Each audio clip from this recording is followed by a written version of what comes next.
Good day, folks. I think I have some potential good news for all who want to experiment with my latest Don Smith concept. Many were asking about different tubes and neons and everything like that, and obviously I haven't tried them all, but I had a few different variants here, and I had some normal ones here, so I actually found a normal neon tube, which is about a foot long, and I was able to get some very good results. So unfortunately, I don't have all the high-tech metering and everything, but just on the concept, it seems to be heading in the right direction. So let me explain to you what I got going here. So here's my high frequency generator here, which is DC driven. And this is the power supply for it right here. I like using reactive power supply. This is basically they call them transformerless because they're very efficient and I don't want a lot of current. So these are really limited in current because they have the little built-in switching after the capacitor. So essentially this is basically 1 amp max at 12 volts, which I'm nowhere using. If I'm lucky, maybe I'd say 100 milliamps based on my previous experiments with this because I have ways to highly limit it, and I will get to that in a moment. So essentially what I do here is I've got the spark gap here and that acts like a neon. So basically it's a 90 volt. So we send this just like the circuit diagram, and this goes directly and feeds in the bottom here, which is the under here, which is the neon tube, which goes all in the middle all the way up here and comes out of here, and just like a circuit through the AC in of the rectifier, and on the other AC line it goes back and touches the capacitive plate, which is more of a reflector. It's not touching anything here. And on the other side, since I don't have a ground, I got one long floating artificial ground. The longer the better, so it goes right into the entrance and there's nothing there. It's like, just to show you, I've gotten it not, I'm just using this to hold it there. So essentially, by the way, folks, this is not a Tesla coil. I suggest that you watch my earlier video to understand what this is. This is actually a capacitor. It's an asymmetrical capacitor. What we're getting here is the plate, and inside of here, the neon, as I showed, there's a foil plate all around it. So that's capacitor plate number 2. So essentially you have a nonlinear capacitor, electric plates and dielectric wise. And this capacitor here is actually the filter capacitor that goes back into the rectifier here, into the DC side. So it's not directly coupled to the tube. The output goes through the AC side and is basically one wire because it floats out on this side, the output, and then goes out here and back to ground. Okay, so very efficient by doing it this way. The oscillator gives us the maximum it can no matter what we use or not. But we don't want to use the original power and just convert that. We want to use that to create a high Q environment that keeps the dielectric charged, like Tom Bearden would say, filling in the holes, so to speak. So essentially, just trying to put all the information out there for those who want to experiment with this. Before I had it connected to the rectifier, I turned it on. And people are wondering probably why I had this here, because I was using this to gauge myself if there was a strong field. And sure enough, before it was disconnected and it was just passively resonating, I could like almost all the way out here and very, very strong. Which means that resonant-wise, this thing was right on.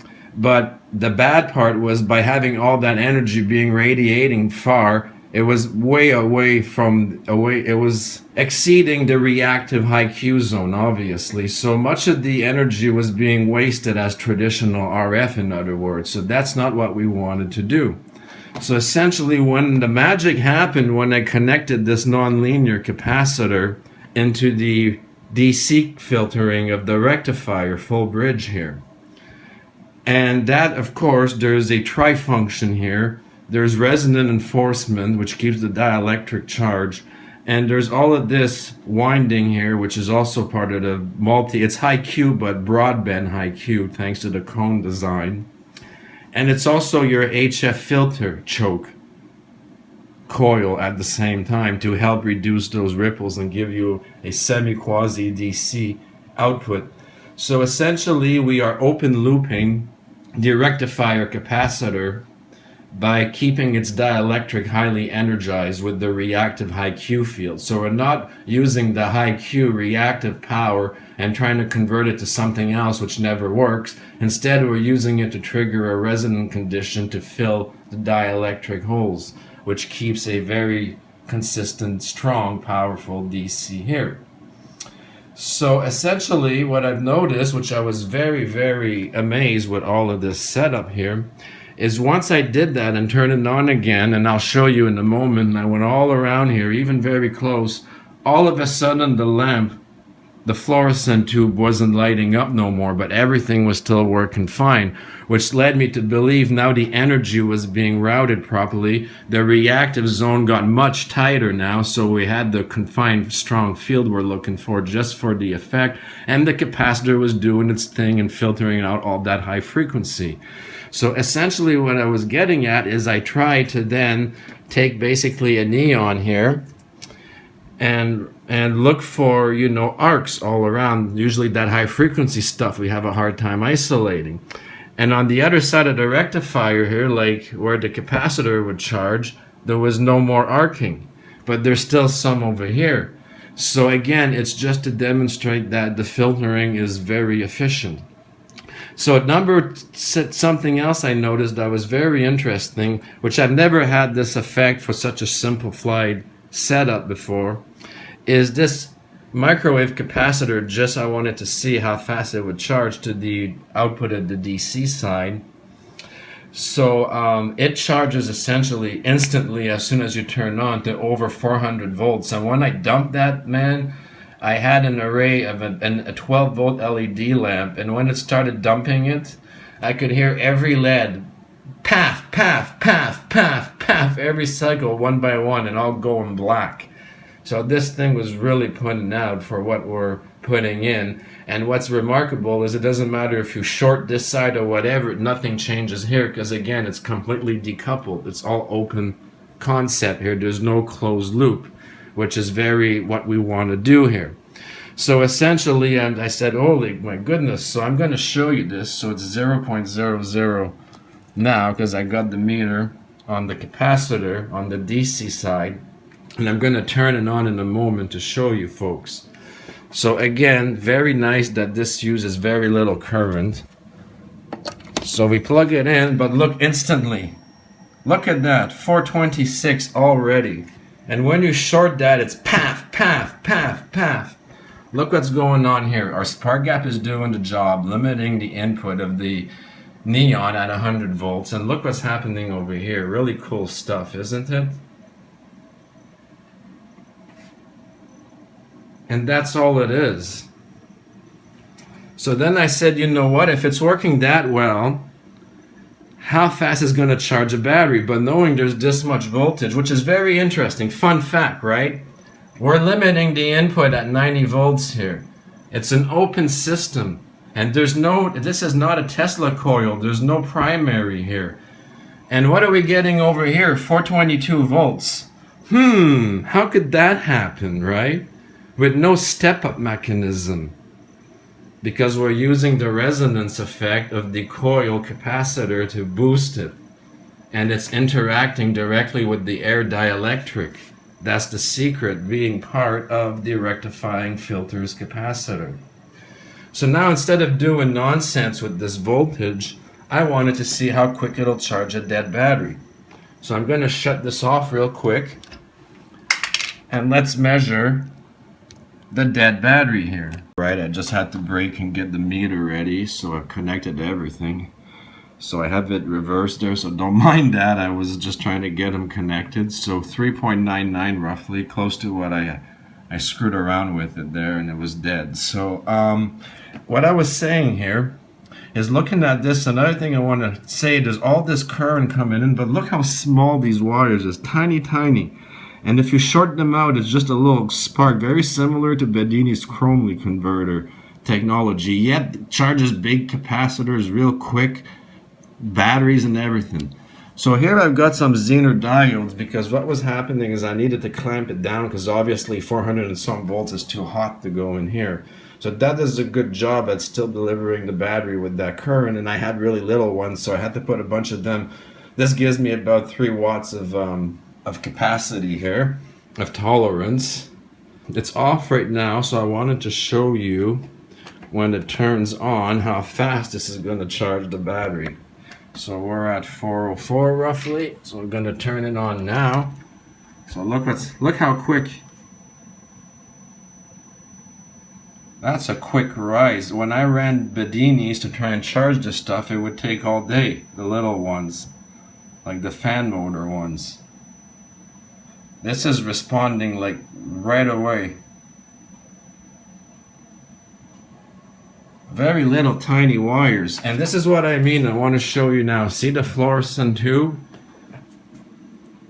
It's not lighting up anywhere near the coil like it would like a Tesla. You see? That's because it's not the same kind of energy everybody thinks it is, because we're not using wireless here. The displacement current, high Q, is like within a few millimeters, maybe a couple inches at the most, all interacting inside of here. So that's why now we're maximizing this. We have a resonant effect, which isn't triggering. This thing is doing whatever its thing can do. We can short out over here, and it's not gonna, this isn't gonna even feel it. But yet, look what's happening over here. This is getting a beating right now. But it's a really weird kind of energy. Like I said, it works on tiny wires, and batteries and capacitors go bonkers. And this filtering, I'm going to show you what happens here with the filtering. If I can find my little neon. So the neon might lit in my hand because we still have a strong field here. But my point is, look what happens if I take the neon here and I try and strike it with, see, it glows because there's a field, but see, there's no spark there. There's no, I would, before all of this filtering, I would literally get zapped by touching anything metal nearby. But look what happens here though. I don't know if you can hear it. But there is spark. I don't know if you can see it there, but it's very subtle, but it's there. So it still does a good job, but it's just to show you, once you're on the other side of the rectifier, it's essentially fine. Like, I can touch this with my hand, see?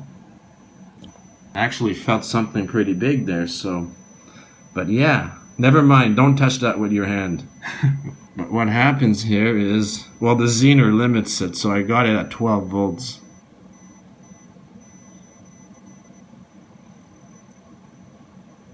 But there's a lot of energy here coming through.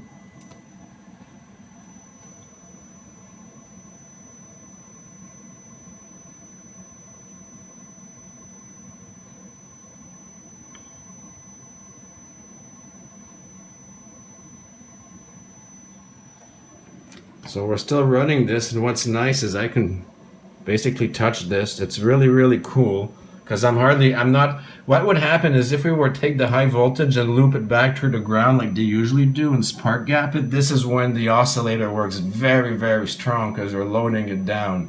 But when you're letting it free run like this, it's just running at its optimal, most efficient mode. And this is pretty neat too because it lights up.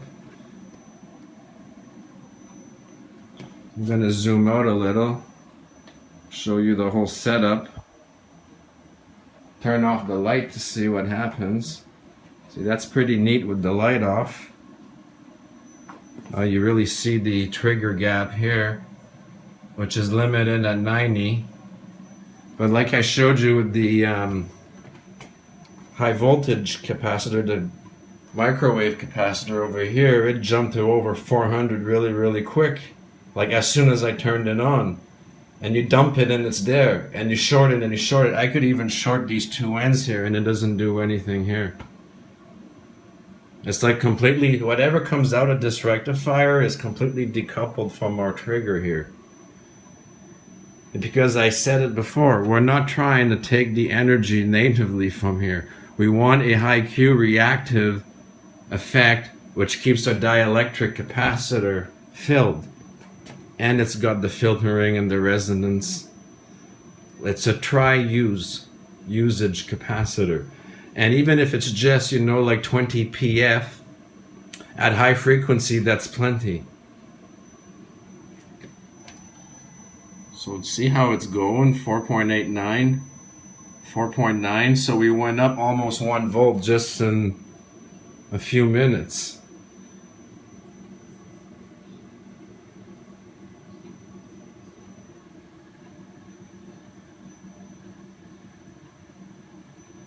Let's see how efficient we are. I'm in the dark here. Like I said, if this was I don't want to disconnect it there because everything's hooked up, but if I were to disconnect the rectifier part, all the energy just bleeds away into RF, wasted. The trigger energy, that is. And a little bit of the resonant effect, which isn't doing anything but just resonating. So when we take advantage of that system, things start to work.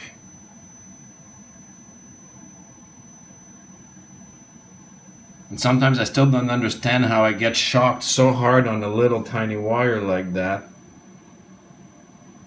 And then that's what it is. It's close. It's very, the semi-quasi DC is almost like real DC. You know?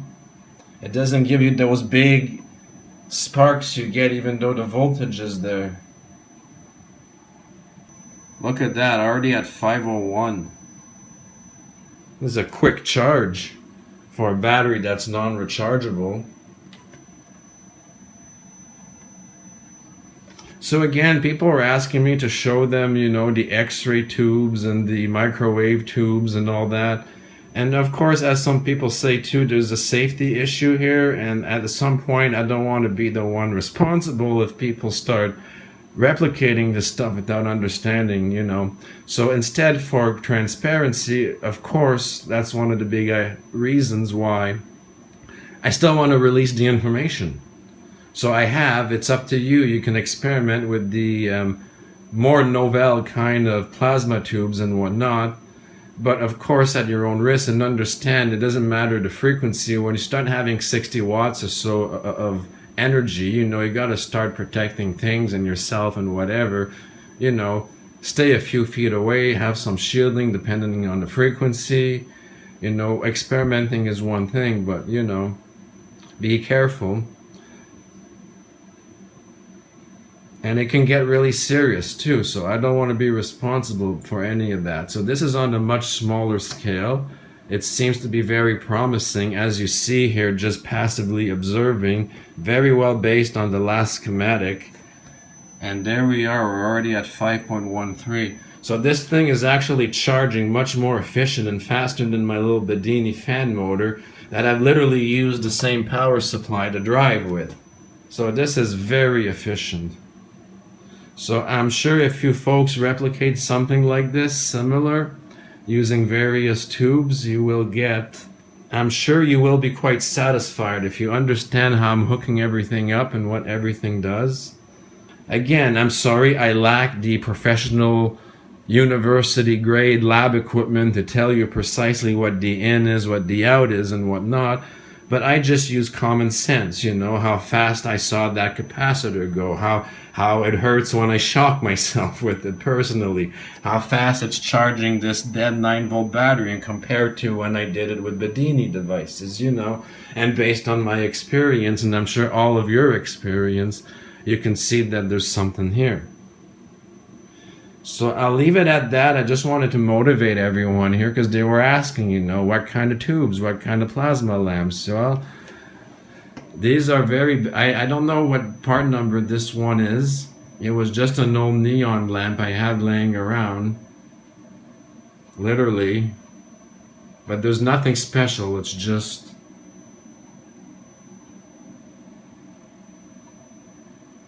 so the way it works, again, spark gap feeding it from the bottom up, and then the top goes into the rectifier AC, the other AC goes into, that's the green wire, into the plate here, and the other side goes to ground.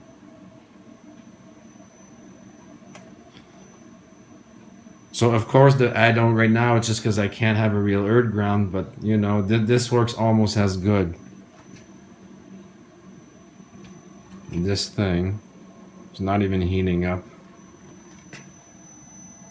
And this is going like crazy. 5.3 now. Wow. Let's see if this thing's putting up any heat. No, it's pretty good, like it normally would be. I check for all that, indications that something is not properly tuned or a short or something.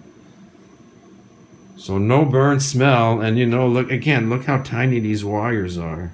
So tiny.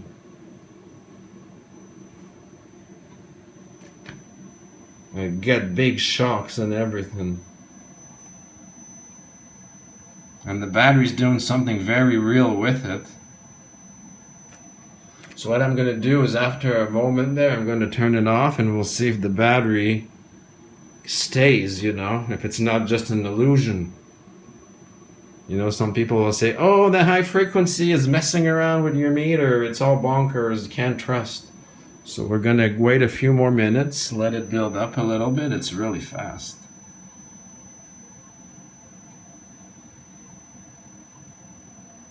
So again, I'm using 12-volt Zener diodes. I just want to clamp it down, because it's like 400 volts. And I don't want to use a transformer, too much loss. This is more of a direct way to just dump the current into the battery. As long as there's a load, what I'm getting at is the Zeners don't have to work that hard. It's if you take the battery off that it could be an issue, because then they have to dissipate the extra as heat. So now we're at 5.43. Wow. This is working beautifully. Essentially for a toy setup. But it's just to show you folks, you wanted to know if there's an effect with regular, you get the same high frequency random noise. It's just the ones I showed you happen to have that plus a fundamental high frequency in them. I would say, depending which model, I'm looking at the lower microwave band ones because it's more like UHF.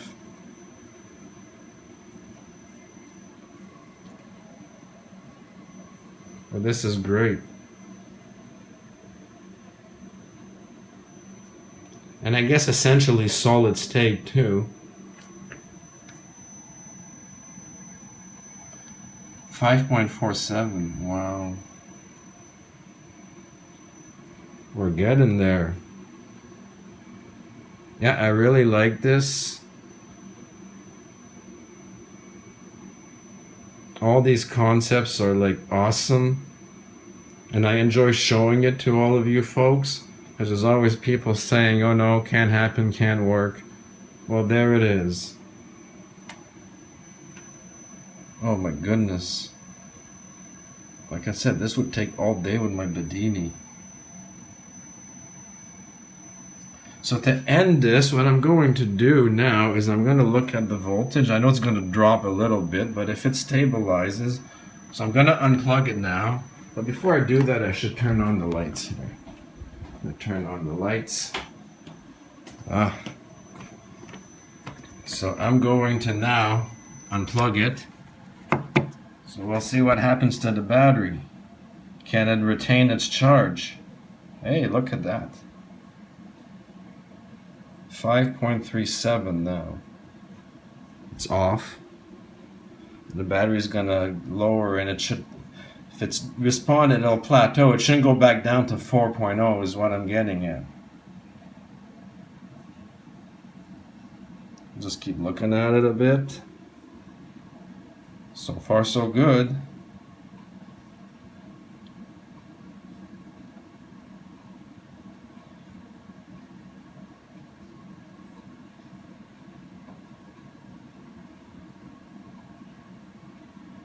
Just gonna keep an eye on there. Just want to see it. Seems to be acting normal, folks. We'll see if it stops going down there in a minute.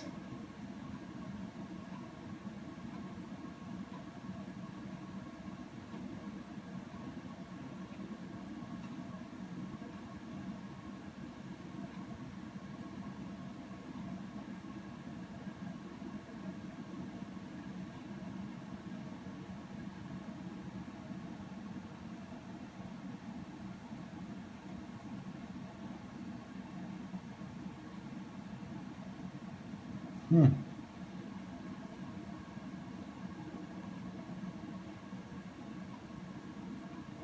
Seems like it's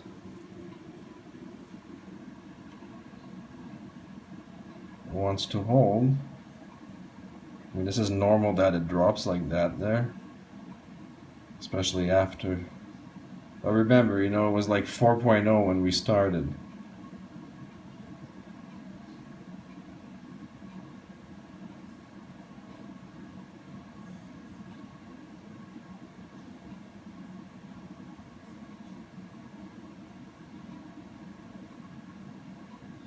Plus the meter's probably, well, not enough to do much there, but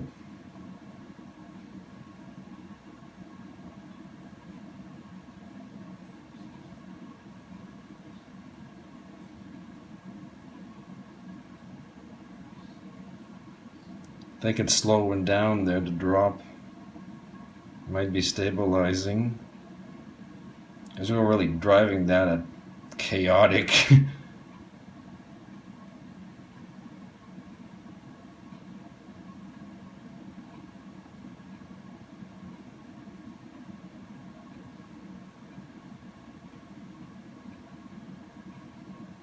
I just want to keep looking at it for a few more minutes there.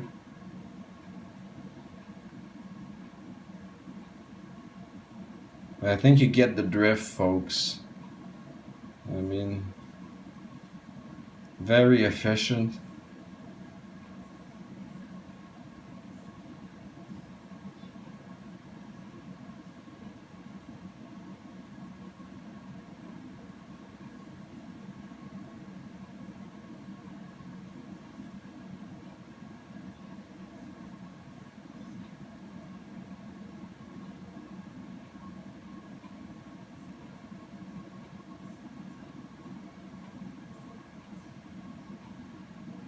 Remember, this is still dead here. I just wanted to shorten the demonstration here. So I'm just seeing what if it's behaving somewhat normally, and it looks like it. It's not going down to 4.0.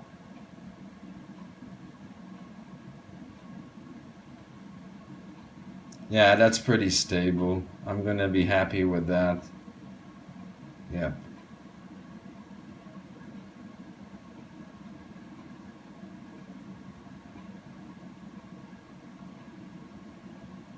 Yeah, I'm gonna guess it's gonna stable at around 5.1. But I don't want to stick around that long. I just wanted to show you a demonstration. This could be much better with a real rechargeable battery.